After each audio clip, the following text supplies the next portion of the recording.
Il semblait avoir attendu ce moment depuis si longtemps. Jeon-young, tu es la seule pour moi. Tu es différente des autres. Depuis le premier jour où je t'ai vue, mes sentiments n'ont fait que grandir envers toi. J'ai fait tout ce que je pouvais pour me rapprocher de toi, sans pouvoir le nier. Cela a été difficile de rester à tes côtés vu les barrières que tu dressais. J'ai même envisagé de renoncer. J'ai fréquenté d'autres filles, j'ai même couché avec elles. Mais malgré tout, la seule que je désirais vraiment, c'était toi. Jeon-young, perdu dans ses pensées, ne sembla pas être perturbé par cette tendre déclaration d'amour. Beaucoup de gens seraient touchés par une déclaration comme celle-ci, pensa-t-elle. On pourrait dire que c'est admirable de retenir ses sentiments si longtemps.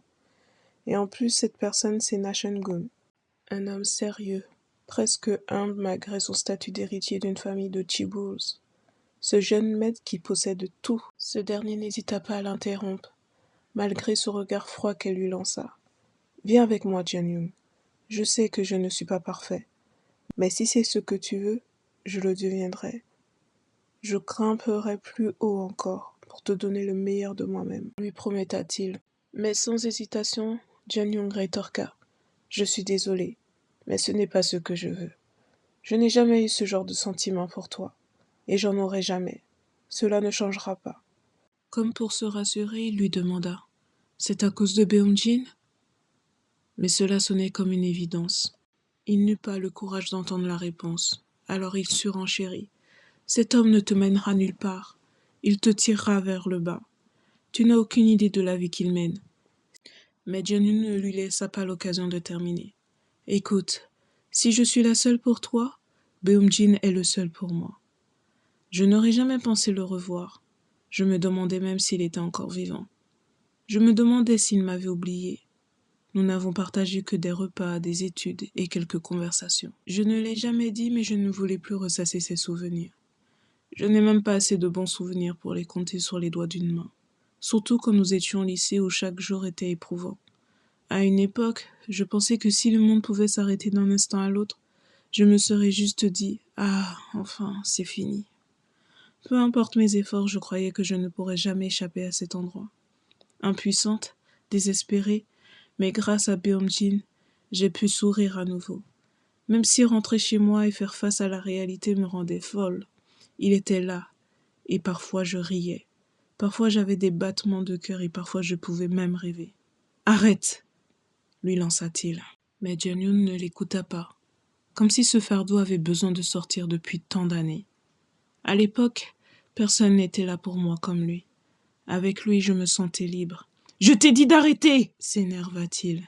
« Tu te souviens quand tu es revenu de San Diego ? Tu es venu chez moi et tu t'es endormi. Tu étais déjà bien ivre et malgré mes protestations, tu as insisté pour finir la bouteille de vin. Et puis tu t'es affalé sur le canapé. Quand tu es saoul, tu parles souvent de Beomjin. Mais cette nuit-là, c'était différent. Tu m'as révélé la vérité sur le départ de Beomjin. Beomjin est probablement mort. Il est parti ce jour-là dans une voiture complètement cabossée. Tu le sais aussi, non ? Après ça, ces types étranges ont commencé à traîner dans le quartier. C'est ce que tu m'as dit. Na Chun-gun sentit la situation se dérober sous ses pieds avec cette révélation. Non, je n'ai jamais... Non mais... Mais Jeon-young semblait être déterminée. Elle ne lui laissa pas l'occasion de se racheter. Il avait un message pour toi. Tu veux l'entendre ? Tu m'as posé la question et j'ai fait semblant de ne pas être intéressée. Tu es resté silencieux quelques minutes, puis tu as marmonné dans ton sommeil. C'était probablement ses derniers mots, je suppose. Il a dit qu'il était désolé de t'avoir laissé seule. Voilà ce que tu as dit. La honte s'empara de Na Chun-gun. Et à cet instant, sans vouloir se l'avouer, il sentit que la partie était déjà terminée avant même qu'elle n'ait commencé. Écoute, Na Chun-gun, même si je t'ai vu dans le lit avec Serra, je n'ai ressenti rien d'autre qu'un profond dégoût pour toi. Ce n'est pas seulement que je ne t'aime pas, il m'est impossible de te pardonner. Juste à cause de ça, juste parce que je ne t'ai pas transmis le message de Beomjin, il allait disparaître de toute façon, il ne devait jamais revenir. Pour quelque chose d'aussi trivial. Pour moi, ce n'est pas quelque chose de trivial. Si tu m'avais transmis ce message à l'époque, j'aurais peut-être pu tourner la page. Peut-être que je ne serais pas restée figée à chaque fois que je voyais un nom similaire, ou que je ne serais pas devenue obsédée par des inconnus qui lui ressemblaient vaguement. Tu n'imagines pas l'enfer que c'est de rester dans le noir sans savoir. Tu ne comprendras jamais. Je ne peux pas te pardonner, mais je te remercie. Grâce à toi, j'ai pu revoir Beomjin avec tous ses sentiments anciens intacts, comme si rien n'avait changé.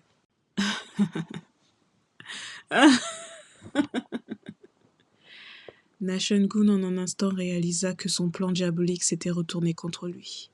Mais il ne s'avoua pas vaincu. Tu ne seras jamais heureuse avec cet homme. Tu t'en rendras compte plus tard, c'est certain, lui lâcha-t-il. Tu es juste troublé parce que tu l'as retrouvé après tant de temps. Tu envisages probablement même d'écarter les cuisses pour lui. Eh bien, ne te souille pas trop. Amuse-toi avec modération pour que lorsque tu reviendras vers moi, je puisse encore t'accepter. Lâche-moi, lui lança-t-elle. Tu dis que tu ne peux pas me pardonner, mais que tu me remercies. La seule raison pour laquelle tu peux être arrogante, c'est parce que je te l'ai permis. Tu ferais mieux de savoir quand tenir ta langue, Jeon-young. J'ai dit lâche-moi. Alors écoute-moi bien et arrête de jouer avec moi. Comme si ces derniers mots l'avaient rendu fou, il saisit Jeon-young par les poignets et la plaqua contre le mur. Sans s'apercevoir de la force qu'il déployait pour la maintenir immobile, Jeon-young sentit la peur s'emparer d'elle. Je n'aurais jamais pensé que Nashun-gun puisse se montrer violent envers moi. Ce n'est pas comme si je l'avais sous-estimé, pensa-t-elle. Mais j'ai toujours pensé qu'il était au-dessus de ce genre de comportement. Finalement, peut-être que non. Ai-je eu tort tout ce temps? Surprise par cette interruption si soudaine, Jeon-young lança. C'est probablement le voisin qui nous a entendus nous disputer.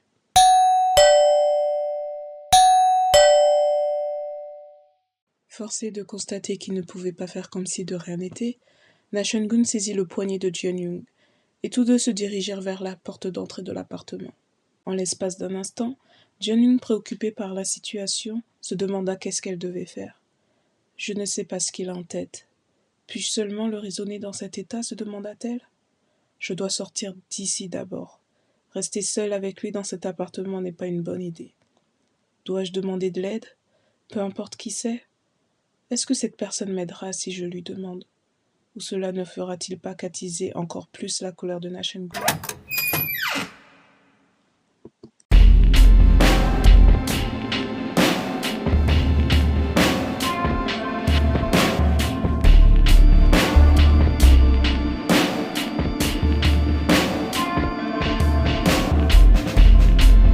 Jeon-young, as-tu besoin d'un homme?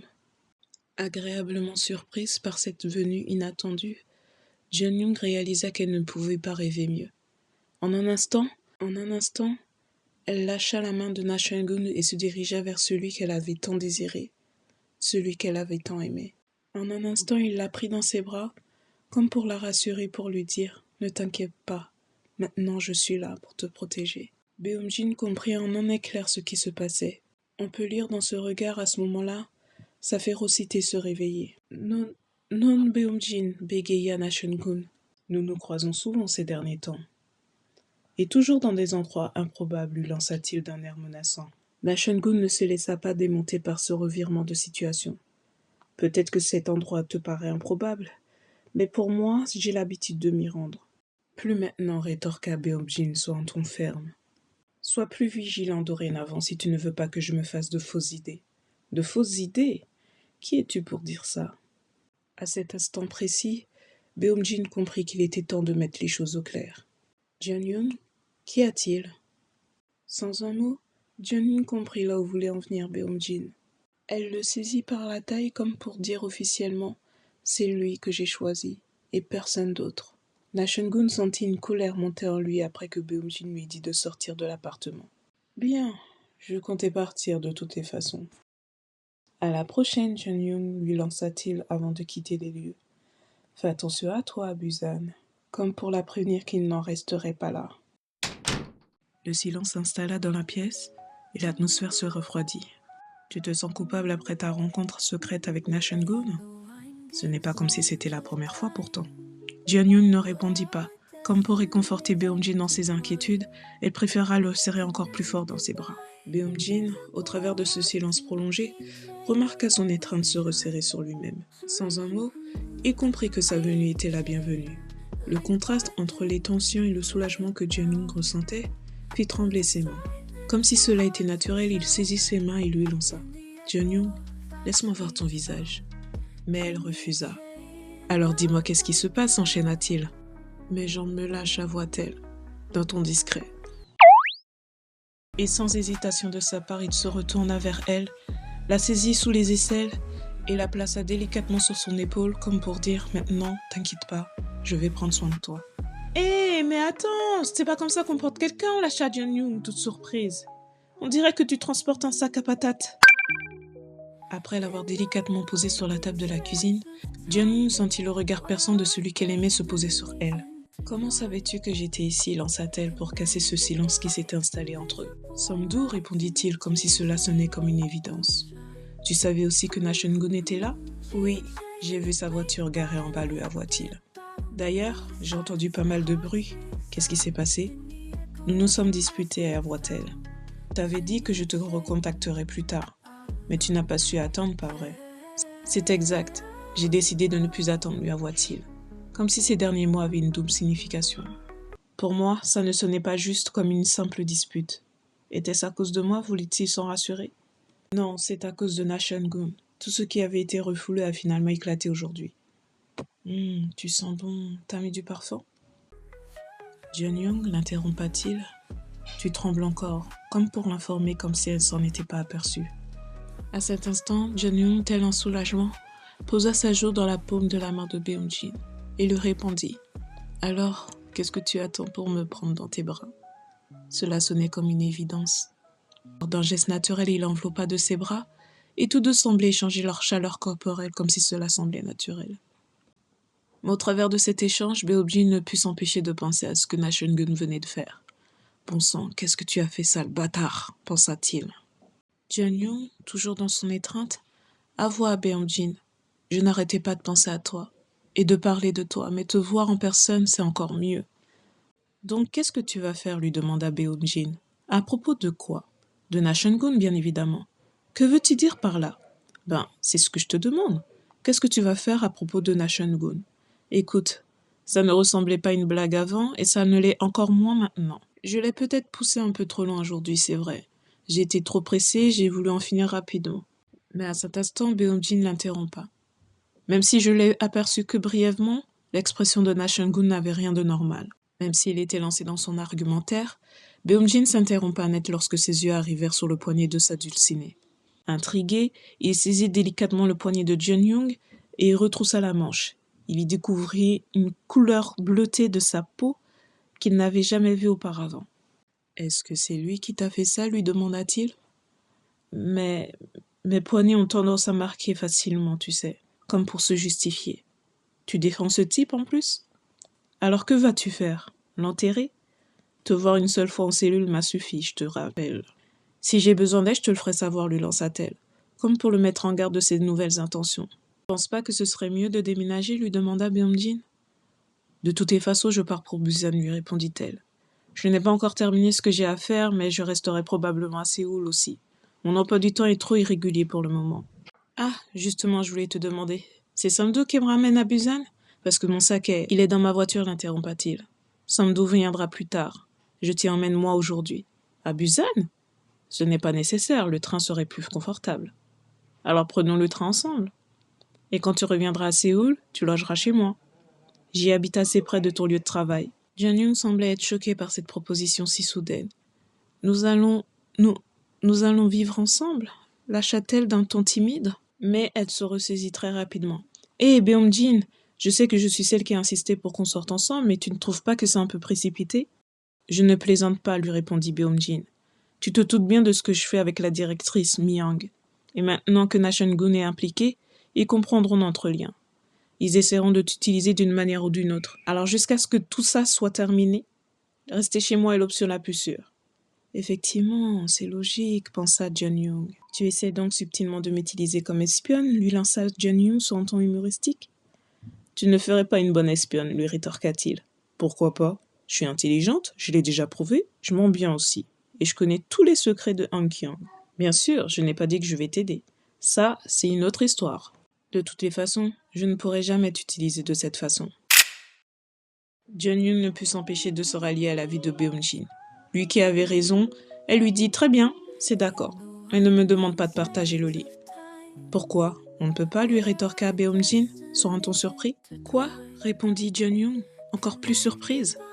Beom-jin baigna ses yeux dans les siens et lui répondit « Tu recules maintenant? Tu essaies de prendre tes distances, mais tu me ramènes toujours directement à toi. » Il posa délicatement sa main sur sa main et d'un ton rempli d'assurance, il lui dit « Tu n'as pas l'intention de faire marche en arrière, n'est-ce pas, Jeon-young? » Toi, non, je pensais que tu n'étais pas intéressé par ce genre de choses, tout simplement. Alors sans crier gare, il la saisit par la taille, comme pour la rassurer qu'effectivement oui, il pensait à ce genre de choses. Rapprochant encore plus son buste du sien, il lui chuchota à l'oreille. « Comment veux-tu que je ne sois pas intéressé par ce genre de choses ?